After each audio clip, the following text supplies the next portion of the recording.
இதெல்லாம் ஒட்டுமொத்தமான வாரிசு அரசியல்னு ஒண்ணு இருக்குல்லங்க சார், நான் அதில் பேசி ஆகணும். கருணாநிதியில ஆரம்பிச்சு பாத்தீங்க அப்படின்னா இப்ப இன்ப நிதி வரைக்கும் கொண்டு வந்து நிறுத்தி இருக்கிறாங்க. பரவாயில்ல, அதனால என்ன வாரிசு அரசியல் ஒரே குடும்பத்துக்கிட்ட அப்படியே வழி வழியா கொண்டு போகிறதா மன்னராட்சி நடக்குதுங்க. அதுக்கே மக்கள் ஓட்டு போடுறேன். ஸ்டாலினுக்கு ஓட்டு போடாமல் எம்எல்ஏ ஆகாமல் விட்டீங்கன்னா அவர் மந்திரியாக இருக்க முடியாது, மந்திரி ஆகலைன்னா முதலமைச்சர் ஆக முடியாது. மக்கள்கிட்ட சொல்லுங்க, அவரை தோக்கடிங்கன்னு சொல்லுங்க, மக்கள் தோக்கடிப்பேன். வாரிசுனா மன்னராட்சினா நியமனம் செய்யறது, மன்னருக்கு மகனா பிறக்கிறவனா நீதாயா மன்னர், நீதாயா இளவரசன் நியமனம் பண்றது. மக்கள் ஆட்சியில் தேர்தல் அரசியலில் போய் நிப்பாட்டுறாங்க. தேர்தலில் ஜெயிச்சு தான் உதயநிதி வந்து எம்எல்ஏ ஆனார், மந்திரி ஆனார், துணை முதலமைச்சர் இருக்காரு. தேர்தல் அரசியலில் மக்கள்கிட்ட சொல்லுங்க, ஏயா வந்து கருணாநிதி மையனுக்கு போய் ஓட்டு போடுற, கருணாநிதி பேரனுக்கு ஏயா ஓட்டு போடுற அப்படின்னு சொல்லுங்க. மக்கள்கிட்ட சொல்லி மக்களை தோக்கடிக்க சொல்லுங்க. வாரிசு அரசியலுக்கு முடிவு கொண்டு வந்துருவான்.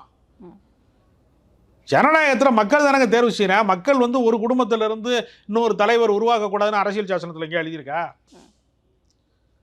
நரேந்திர மோடிக்கு வாரிசு கிடையாது, எம்ஜிஆருக்கு வாரிசு கிடையாது. அதனால் உங்களுக்கு வாரிசு. அப்போ பியூஷ் கோயல் யாரும் தெரியுமா உங்களுக்கு? 4 தலைமுறையாக அவங்க குடும்பத்தில் எல்லாருமே இருக்காங்க. எல்லா கட்சியிலையுமே அது இருக்கிறது. இல்லை நீங்கள் அதிமுக ஓபிஎஸ் மகன் எப்படி திடீர்னு ரவீந்திரநாத் எப்படி எம்பி ஆனார்? எப்படி எம்பி ஆனார் சொல்லுங்க? வாரிசுல தானே ஆனார்.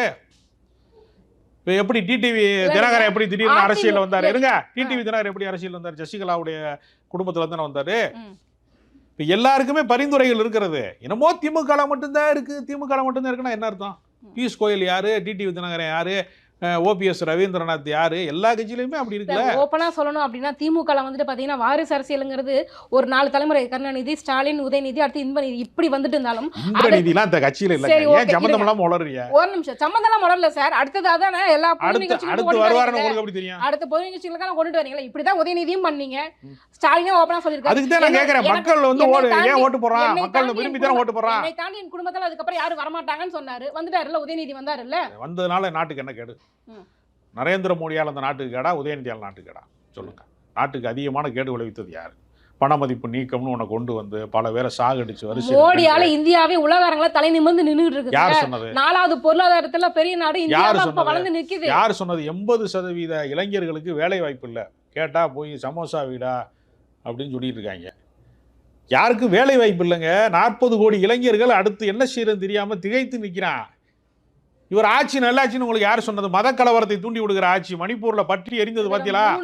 பெண்களுக்கு பாதுகாப்புல 3வது முறை நீங்க சொன்ன மாதிரி தேர்தல் முறைகேட்டுல நடந்ததுங்க. எஸ்ஐஆர்ல நடந்தது. நீங்க சொன்ன மாதிரி அதே பாயிண்ட்க்கு வரும். மக்கள் ஓட்டு போடாம தான் 3வது முறையா பிரதமர் இருப்பாரா? அதான் சொல்றேன், தேர்தல் முறைகேட்டுல வந்தாரு. அப்ப உதயநிதி தேர்தல் ஆணையம் வந்திருப்பாரோ?